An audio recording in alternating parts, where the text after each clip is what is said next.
আনারের লাশ গুমে জড়িত সিয়াম নেপালে আটক, ফিরিয়ে আনতে কাঠমান্ডু পথে ঢাকার গোয়েন্দারা, শাহিনকে ফেরাতে ইন্টারপোলকে চিঠি। নরসিংদীর সাবেক ইউপি চেয়ারম্যান হত্যার মূল পরিকল্পনাকারী রাসেল গ্রেফতার, পালিয়ে যাওয়ার সময় বাংলাদেশে ফেরত পাঠিয়েছে কাতার। উজানের ঢলে সুনামগঞ্জে নতুন এলাকা প্লাবিত, পানিবন্দী 5 গ্রামের অন্তত 20,000 মানুষ, জলাবদ্ধতার হুমকিতে আরও অর্ধলক্ষ মানুষ। শেষ হলো দীর্ঘদিনের প্রতীক্ষা, খুলল দক্ষিণের আরেক দুয়ার, বেনাপোল মোংলা রুটে আনুষ্ঠানিকভাবে যাত্রীবাহী ট্রেন চলাচল শুরু। এবং নতুন বাজেটে সংকোচন নীতি নয়, রাজস্ব আদায় বৃদ্ধির তাগিদ, অহেতুক প্রকল্প না নেয়া ও নির্ধারিত সময়ে কাজ শেষ করার পরামর্শ। দেখছিলেন শিরোনাম সংবাদ দুপুরের, সঙ্গে আছি আমি লিনিয়া আফরোজ। ভারতে এমপি আনোয়ারুল আজিম আনারকে হত্যার পর লাশ গুমে জড়িত সিয়ামকে আটক করেছে নেপালের পুলিশ। বৃহস্পতিবার দেশটির পুলিশ তাকে আটক করে। সিয়ামের বাড়ি ভোলার বোরহানউদ্দিনে, ছিলেন শাহিনের সহকারী। আনার হত্যা এ পর্যন্ত দেশে 3 জন, কলকাতায় 1 ও নেপালে 1 জন আটক হলো। আটক সিয়ামের বিষয়ে তদন্তে কাঠমান্ডুতে ডিবি প্রধান হারুন সহ 4 সদস্যের গোয়েন্দা দল। আখতারুজ্জামান শাহিনকে ধরতে ইন্টারপোলের সহায়তা চাওয়া হয়েছে বলে জানায় ডিবি। ফজলে আদিত্য রিপোর্ট। ভারতে এমপি আনোয়ারুল আজিম আনার হত্যার পর লাশ গুমে জড়িত সিয়ামকে আটক করেছে নেপালের পুলিশ। বৃহস্পতিবার দেশটির পুলিশ তাকে আটক করেছে বলে কূটনৈতিক সূত্রগুলো নিশ্চিত করেছে। আটক সিয়ামের বাড়ি ভোলার বোরহানউদ্দিনে, তিনি ছিলেন শাহিনের সহকারী। আটক সিয়ামের বিষয়ে নেপালের সঙ্গে কলকাতার পুলিশও যোগাযোগ রেখেছে। 13ই মে কলকাতায় এমপি আনারকে হত্যার পর লাশ গুম করার ক্ষেত্রে সিয়াম গুরুত্বপূর্ণ ভূমিকা পালন করেন। এরপর তিনি কলকাতা থেকে নেপাল চলে যান। আখতারুজ্জামানের সঙ্গে নেপালে তার সহযোগী সিয়ামের বৈঠক হয়। এর পরপরই হত্যার মূল পরিকল্পনাকারী আখতারুজ্জামান ওরফে শাহিনও 20 মে দিল্লি হয়ে কাঠমান্ডু যান। সেখান থেকে দুবাই হয়ে যুক্তরাষ্ট্রে পালিয়ে যায় শাহিন। হত্যাকাণ্ডে জড়িত আসামিদের অনেকে নেপালে রয়েছে এমন ধারণা বাংলাদেশি গোয়েন্দাদের। ঘটনা খতিয়ে দেখতে নেপালে গিয়েছে ডিবি প্রধান সহ 4 সদস্যের গোয়েন্দা দল। আমরা শুনতেছি এরকম অনেক আসামি তারা কাঠমান্ডুকে তারা রোড হিসেবে ব্যবহার করে সেখানে থাকে। এই সকল তথ্য কালেকশন করা, তারপরে কাঠমান্ডু পুলিশের সাথে যোগসূত্র বা ইন্টারাকশন করা, যাতে ভবিষ্যতে কোনো আসামি বাংলাদেশে অপরাধ করে যেন সেখানে ঠাঁই না পায়, আমরা সেই বিষয়েও কথা বলবো। এবং আপনারা জানেন আমাদের যে ঝিনাইদহের মাননীয় সংসদস্য, ওনার হত্যাকাণ্ডে কয়েকজন আসামি তারা কাঠমান্ডু থেকে তারা কেউ চলে গেছে, কেউ থাকতে পারে। ডিবি প্রধান জানান, আখতারুজ্জামান ও সিয়ামের পাসপোর্ট, মুঠোফোন নাম্বার সহ বিভিন্ন তথ্য সংগ্রহ করে পুলিশের মহাপরিদর্শক আইজিপি ইন্টারপোলকে অবহিত করেন। এছাড়া আখতারুজ্জামানকে যুক্তরাষ্ট্র থেকে ফেরাতে ভারতেরও সহযোগিতা চাওয়া হচ্ছে। ইন্টারপোলের মাধ্যমে আমরা কাঠমান্ডু পুলিশকে জানিয়েছি যে এই এলাকায় এখানে সিয়াম সহ বেশ কয়েকজন আসামি তারা কেউ চলে গেছে, কেউ আছে। এই বিষয়গুলি তাদেরকে আমরা অবহিত করেছি এবং তারা যদি থাকে তাদেরকে যেন তারা গ্রেপ্তার করে, এটা আমরা তাদেরকে অনুরোধ করেছি। এই নিয়ে এই ঘটনায় দেশে 3 জন, কলকাতায় 1 জন ও নেপালে 1 জন আটক হলো। আনোয়ারুলকে খুনের আগে খুলনার চরমপন্থী শিমুল ভূঁইয়া ও শিলাস্তি নামের এক নারীকে সঙ্গে নিয়ে 30 এপ্রিল কলকাতায় যান মূল পরিকল্পনাকারী আখতারুজ্জামান। খুনের ছক সাজিয়ে তিনি 10 মে আকাশপথে ঢাকায় ফেরেন। 13ই মে তার ভাড়া করা ফ্ল্যাটে সংসদ সদস্য খুন হন। আজিমানার হত্যা মামলায় গ্রেপ্তার 3 আসামিকে আরও 5 দিনের রিমান্ড দিয়েছে আদালত। শুক্রবার ঢাকার মেট্রোপলিটন ম্যাজিস্ট্রেট শান্ত ইসলাম মল্লিক এ আদেশ দেন। আসামিরা হলেন চরমপন্থী নেতা শিমুল ভূঁইয়া, তানভীর ভূঁইয়া ও শিলাস্তি রহমান। এদিকে এখনও মিলেনি সঞ্জীবা গার্ডেনের সেফটি ট্যাঙ্কি থেকে উদ্ধার হওয়া মাংসের ফরেনসিক রিপোর্ট। ফজলে আদিত্য, দেশ টিভি, ঢাকা। নরসিংদীর মেহেরপাড়া ইউনিয়নের সাবেক চেয়ারম্যান ও ইউনিয়ন আওয়ামী লীগের সভাপতি মাহবুবুল হাসানকে হত্যার ঘটনায় এজাহারভুক্ত 2 নম্বর আসামি রাসেল মাহমুদকে গ্রেফতার করেছে জেলা গোয়েন্দা পুলিশ। শুক্রবার দুপুরে বাংলাদেশ থেকে পালিয়ে যাওয়ার সময় কাতার এয়ারপোর্ট ইমিগ্রেশন পুলিশের সহায়তায় তাকে দেশে ফিরিয়ে আনা হয়। এরপর হযরত শাহজালাল আন্তর্জাতিক বিমানবন্দর থেকে তাকে গ্রেফতার করা হয়। শনিবার সকালে এক সংবাদ সম্মেলনে এই তথ্য জানান নরসিংদীর পুলিশ সুপার মোহাম্মদ মোস্তাফিজুর রহমান। তিনি জানান, হত্যার ঘটনায় এখন পর্যন্ত 8 জনকে গ্রেফতার করা হয়েছে। এর মধ্যে হত্যা মামলার এজাহারভুক্ত 2 নম্বর আসামি রাসেল মাহমুদ হত্যার পর থেকে পলাতক ছিলেন।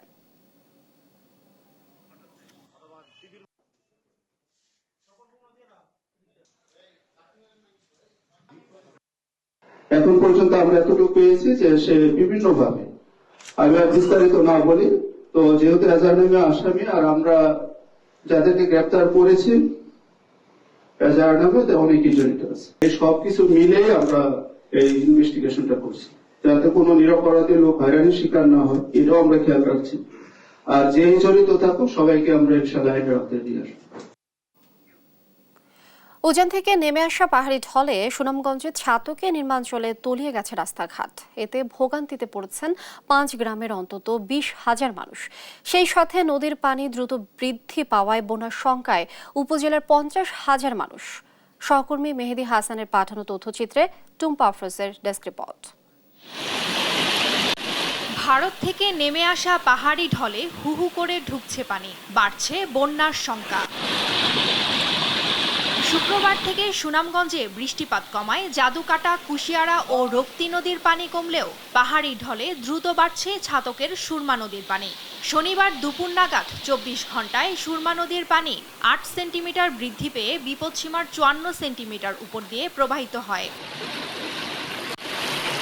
নদীর পানি বাড়ায় ছাতক উপজেলার সীমান্তবর্তী নিম্নাঞ্চলের মুক্তিয়ারখলা, হরিপুর সহ 5 থেকে 6টি গ্রামের প্রধান সড়ক তলিয়েছে পানিতে। এতে ছাতক উপজেলার সরাসরি সড়ক পথে যোগাযোগ বন্ধ হয়ে পড়েছে নিম্নাঞ্চলের বাসিন্দাদের। রাস্তার মাঝে সারা বাড়িঘর পানি পিছনে তা আটু পানি রাস্তাঘাটে বুড়াইয়া করে পানি কল করে লাগছে, আমরা খুব অসুবিধা।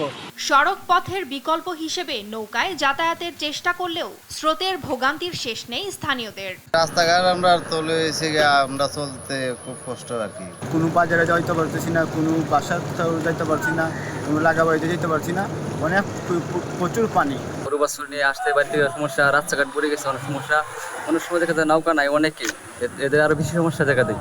তবে সুনামগঞ্জে বন্যা পরিস্থিতি মোকাবেলায় এরই মধ্যে সব ধরনের প্রস্তুতি নিয়েছে জেলা প্রশাসন। মজুদ রাখা হয়েছে পর্যাপ্ত ত্রাণ। আমাদের কাছে প্রচুর খাদ্য সামগ্রী, ত্রাণ সামগ্রী মজুদ আছে, আমরা খুব ভালোভাবে দুর্যোগ মোকাবেলা করতে পারবো। হু হু করে পানি ঢোকায় বন্যার কবলে পড়ার শঙ্কা স্থানীয় 50,000 মানুষের। নিউজ ডেস্ক, দেশ টিভি।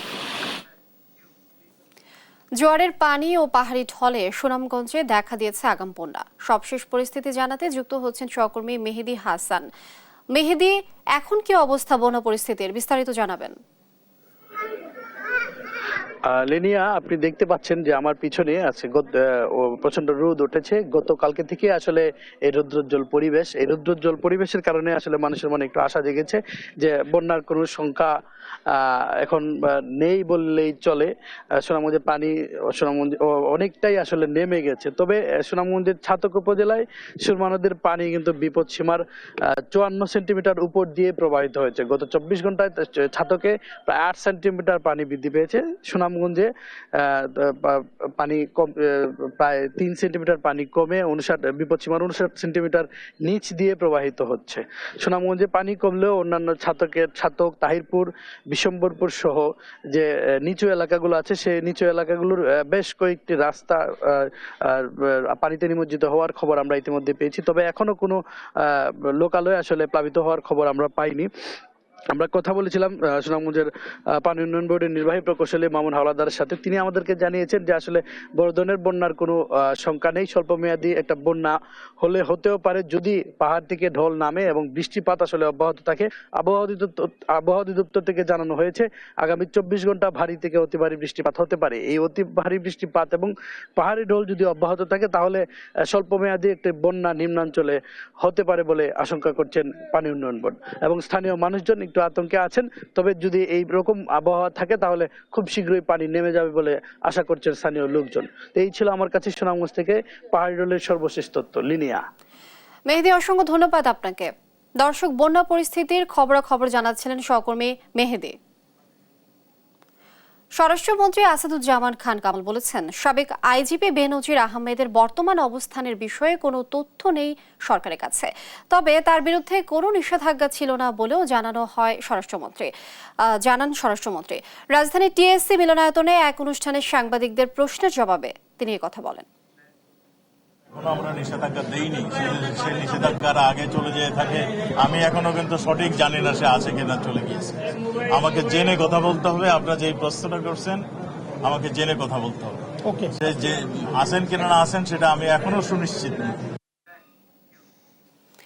উদ্বোধনের বিএনপির মহাসচিব মির্জা ফখরুল ইসলাম আলমগীর অভিযোগ করেছেন, ব্যাংকের সব টাকা নিয়ে বেনজির দেশ ছেড়ে চলে গেছে, অথচ সরকার বলছে দুর্নীতি করে কেউ ছাড় পাবে না। দুপুরে জাতীয় প্রেস ক্লাবে এক অনুষ্ঠানে মির্জা ফখরুল আরও বলেন, সরকার যেভাবে জনগণের সাথে প্রতারণা করে দেশ চালাচ্ছে, সেভাবে বেনজিরকে নিয়েও লোক দেখানো প্রতারণা করছে সরকার। মে মাসের 4 তারিখে সে তার সব পরিবার নিয়ে চলে গেছে। আরো দেখলাম যে যাওয়ার আগে তার অ্যাকাউন্টগুলো সমস্ত সে খালি করে গেছে। ফিক্সড অ্যাকাউন্ট যেগুলো ছিল সেটা প্রায় 60 কোটি টাকা। আমি পত্রিকা যা দেখলাম যে 60 কোটির মতো বলেছে, হয়তো আরো বেশি হতে পারে, কম হতে, আই ডোন্ট নো। পত্রিকা যা দেখেছি। আমার প্রশ্ন যে সে কিভাবে গেল? এই যে আপনার তারা বেনজিরকে বললো যে তার সম্পত্তি আমরা ক্রোক করছি, আদালত থেকে বলানো, তাকে মামলা করেছে, দুদক থেকে মামলা করেছে, সে তাকে কোথাও যেতে দেওয়া হবে না, এসব কথা বলা হলো। তো সে 4 তারিখে সপরিবারে একেবারে এয়ারলাইন্সের নামটাও দিয়েছে, সিঙ্গাপুর এয়ারলাইন্সে এসে চলে গেল। সকলের উদ্বোধনের 7 মাস পর বেনাপোল মোংলা রুটে শুরু হলো বহুল কাঙ্ক্ষিত ট্রেন চলাচল। শনিবার সকালে বেনাপোল স্টেশন থেকে বেতনা এক্সপ্রেস ট্রেনটি যাত্রী নিয়ে ছেড়ে যায়। সপ্তাহে 7 দিনই চলবে ট্রেনটি। এ রুটে আনুষ্ঠানিকভাবে ট্রেন চলাচল শুরু হওয়ায় খুশি দক্ষিণাঞ্চলের মানুষ। তারা বলছেন, এ রুটে যোগাযোগে যেমন যোগ হলো অন্য মাত্রা, তেমনই আর্থসামাজিক উন্নয়নে রাখবে বড় অবদান। সহকর্মীদের পাঠানো তথ্য ছবিতে ডেস্ক রিপোর্ট। শনিবার সকাল 9:15টায় বেনাপোল ছাড়ল ট্রেন বেতনা এক্সপ্রেস। সম্ভাবনার দ্বার উন্মোচন হলো পুরো খুলনা অঞ্চলের। এর আগে সকালের ট্রেনটি খুলনা থেকে 9:25 বেনাপোল বন্দরে পৌঁছায়। এ সময় যাত্রী নিয়ে ট্রেনটি মোংলার উদ্দেশ্যে ছেড়ে যায়। ট্রেনটি যশোর খুলনা হয়ে পৌঁছানোর কথা মোংলা স্টেশনে। এই রুটে ট্রেনটি চালু হওয়ায় উচ্ছ্বাস প্রকাশ করেন বিভিন্ন স্টেশনের যাত্রীরা। দুই বন্দরের ব্যবসায়ী আছে, তারাও তাদের ব্যবসাটা দক্ষিণ অঞ্চলে আরো প্রসারিত করতে পারবে। কষ্ট লাঘব হচ্ছে, ডাইরেক্ট চলে যাচ্ছে। একদিকে সাশ্রয়ী, টিকিটের ভাড়া কম, তারপরে হচ্ছে নিরাপদ, ফলে মানুষ অনেক স্বাচ্ছন্দ্যে যাতায়াত করতে পারবে। ট্রেনটি চালু হওয়ায় শুধু যাতায়াতেই সুবিধা নয়, ব্যবসা বাণিজ্য প্রসারেও স্থানীয়রা দেখছেন বড় সম্ভাবনা। ট্রেন আসায় আমরা খুশি আছি। আমাদের এলাকায় তো আগে পরে ট্রেন চলাচল করি না, এই নতুন শুরু হয়েছে। এখন ট্রেনে উঠবো, আমি খুব খুশি। আমরা মাল নিয়ে মোংলা এবং বেনাপোল যেতে পারবো, যশোর যেতে পারবো, তার জন্য আমাদের পক্ষে ভালো হয়েছে। সপ্তাহের 7 দিনই এ রুটে চলবে ট্রেনটি। ভবিষ্যতে ট্রেনের সংখ্যা বাড়ানোর কথা জানালেন এ রেল কর্মকর্তা। মালামাল, যাত্রী সবকিছুই এই ট্রেনে পরিবহন করা যাবে এবং এখন হয়তো বা একটা ট্রেনই চালু হলো, ভবিষ্যতে আরও ট্রেন চালু হবে। 2010 সালে একনেকে অনুমোদনের পর 2016 সালের সেপ্টেম্বরে কাজ শুরু হয় বেনাপোল মোংলা রেল প্রকল্পের। কাজ শেষে 2023 সালের 1 নভেম্বর প্রকল্পটি উদ্বোধন করেন প্রধানমন্ত্রী শেখ হাসিনা ও ভারতের প্রধানমন্ত্রী নরেন্দ্র মোদী। ভারত সরকারের ঋণ সহায়তায় 4000 কোটি টাকার বেশি ব্যয়ে প্রকল্পটি বাস্তবায়ন করেছে ভারতীয় ঠিকাদারি প্রতিষ্ঠান L&T ও ইরকন ইন্টারন্যাশনাল। আপনপু, নিউজ ডেস্ক, দেশ টিভি। কক্সবাজারের উখিয়ার পালংখালী ইউনিয়নের 13 নং রোহিঙ্গা ক্যাম্পে মাত্র 1 সপ্তাহের ব্যবধানে দ্বিতীয়বারের মতো অগ্নিকাণ্ডের ঘটনা ঘটেছে। দুপুর 12:30টার দিকে একটি ঘর থেকে আগুনের সূত্রপাত হয়। শেষ খবর পাওয়া পর্যন্ত আগুন নিয়ন্ত্রণে কাজ করছে উখিয়া ফায়ার সার্ভিস ও সেখানকার বাসিন্দারা। এরই মধ্যে ঘটনাস্থলে 4টি ইউনিট পৌঁছেছে জানিয়ে উখিয়া ফায়ার সার্ভিস ও সিভিল ডিফেন্সের স্টেশন অফিসার শফিকুল ইসলাম মুঠোফোনে দেশ টিভিকে জানান, কক্সবাজার ও পার্শ্ববর্তী এলাকার স্টেশনগুলোর আরও কিছু ইউনিট ঘটনাস্থলের উদ্দেশ্যে রওনা দিয়েছে। তানজিমার খোলা এলাকার এই ক্যাম্পটিতে বড় একটি বাজার রয়েছে, যেখান থেকে 13, 14 ও 19 নং রোহিঙ্গা ক্যাম্পের প্রায় লক্ষাধিক রোহিঙ্গা নিজেদের নিত্য প্রয়োজনীয় সামগ্রী সংগ্রহ করে থাকে।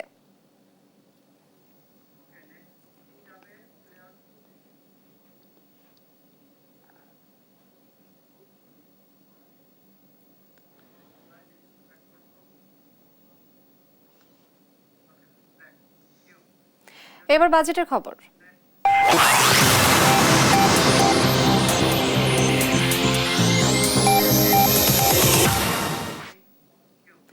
6 জুন নতুন বাজেট পেশ করতে যাচ্ছে ক্ষমতাসীন আওয়ামী লীগ সরকার। চলমান অর্থনৈতিক সংকটে আয় ব্যয়ের হিসাব মেলাতে সংকোচন নীতি নয়, রাজস্ব আদায় বাড়ানোর তাগিদ দিয়েছেন বিশ্লেষকরা।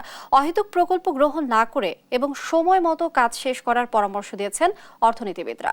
আরও জানাচ্ছেন ইফতেখার রেজা। টানা চতুর্থবার সরকার গঠনের পর নতুন অর্থ বছরের জন্য আগামী 6 জুন জাতীয় সংসদে বাজেট পেশ করতে যাচ্ছে আওয়ামী লীগ সরকার। বিভিন্ন মেগা প্রকল্প আর সে প্রকল্পের মেয়াদ বৃদ্ধি সহ নানা কারণে কিছুটা অর্থনৈতিক মন্দার মধ্য দিয়ে যাচ্ছে দেশের অর্থনীতি। এমন অস্বস্তির মধ্যেই আসছে বাজেট। বাজেটের যে কোনো ধরনের প্রকল্প সময়মতো বাস্তবায়ন জরুরি উল্লেখ করে অর্থনীতিবিদরা বলছেন, আর্থিক সংকোচন নীতি নিলে প্রভাব পড়বে চাকরির বাজারে।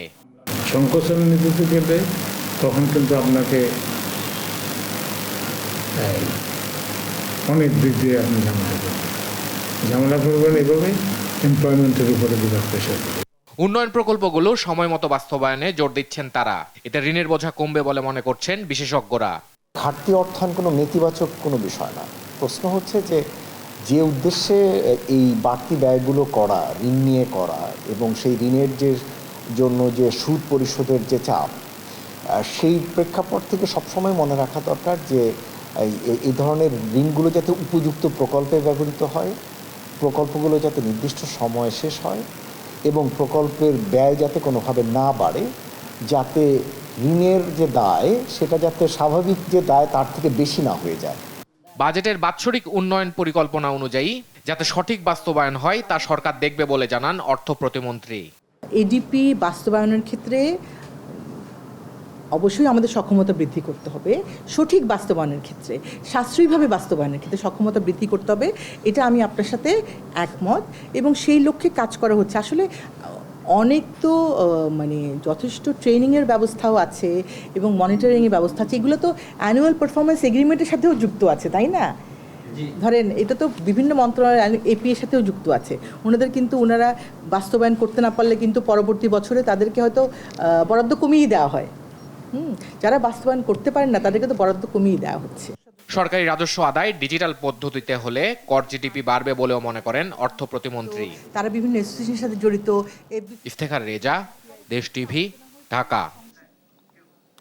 সংবাদ দুপুরে আরো থাকছে। ভারতের লোকসভার সপ্তম ও শেষ দফার ভোট চলছে। পশ্চিমবঙ্গের বিভিন্ন স্থানে বিক্ষিপ্ত সংঘর্ষ, পুলিশ কর্মকর্তা আহত।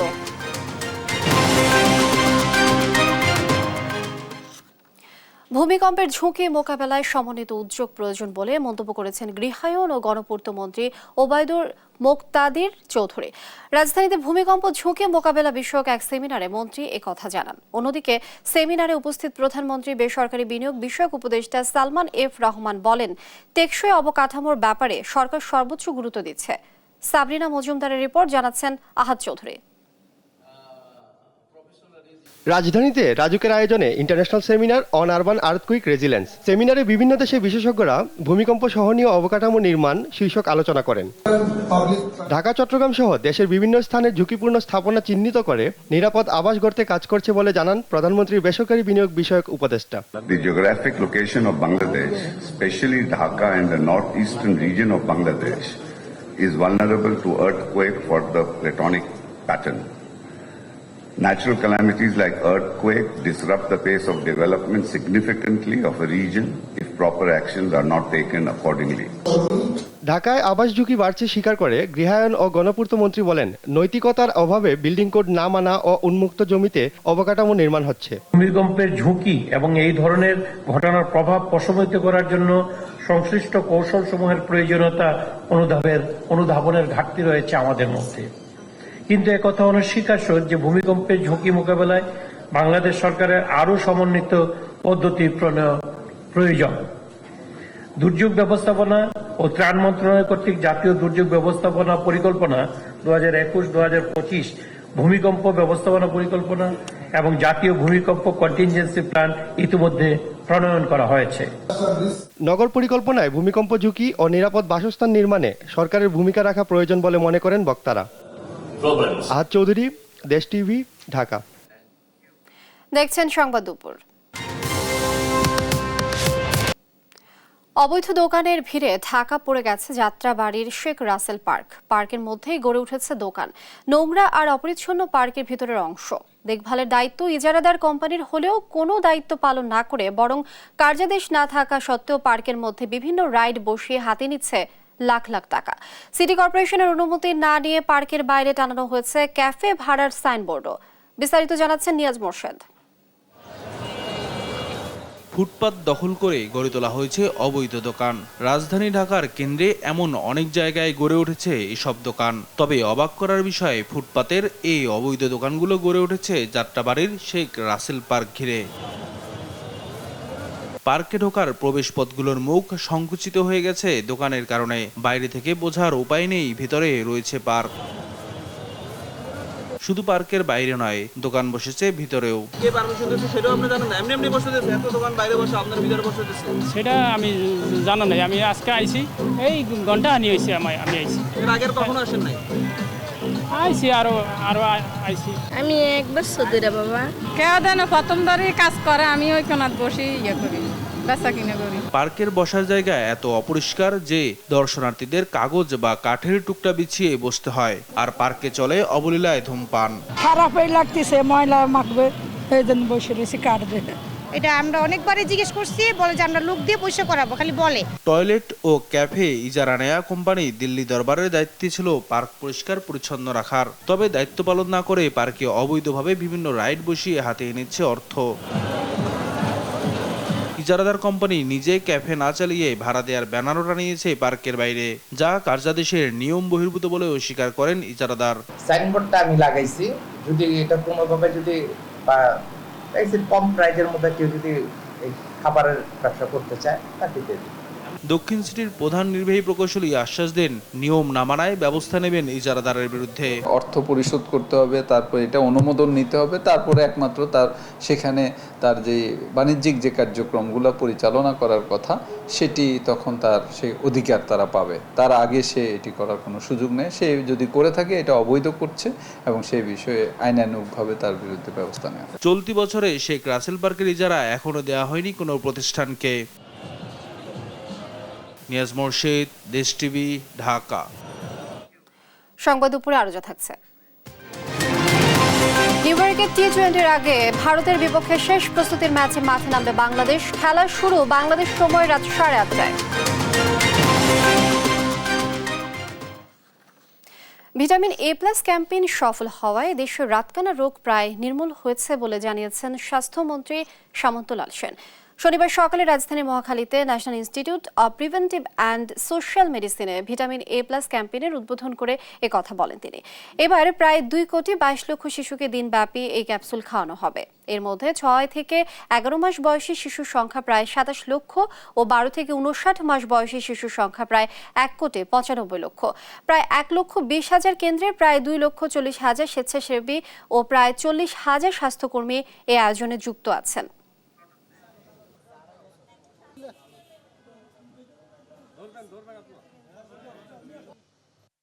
এটা সারা দেশে ভিটামিন A ক্যাপসুল বাচ্চাদেরকে খাওয়ানো হবে। আমি মনে করি আপনাদের মাধ্যমে আমি দেশবাসীকে অনুরোধ করব, প্রত্যেকেই বাবা মা যারা আছেন তাদের বাচ্চাদেরকে নিকটবর্তী থানা, হেলথ কমপ্লেক্স, উপজেলা কিংবা কমিউনিটি ক্লিনিকে আপনারা নিয়ে যান, স্বাস্থ্যসম্মতভাবে ভিটামিন খাওয়ান। তাহলে এই অভিশাপ থেকে আমাদের বাচ্চারা মুক্ত পাবে। সরকারের একটা ভালো উদ্যোগ যে এরকম একটা আয়োজন করছে, ক্যাম্প করে করে দেখা যায় সবাই উৎসাহী হয়। আমাদের নিজেদের এই টেনশনটা করা লাগছে না যে আমার বাচ্চাকে কবে খাওয়াবো, কোথায় খাওয়াবো। সরকার ঠিক নির্দিষ্ট সময় পর পর নিচ্ছে। দেখছেন সংবাদ দুপুর।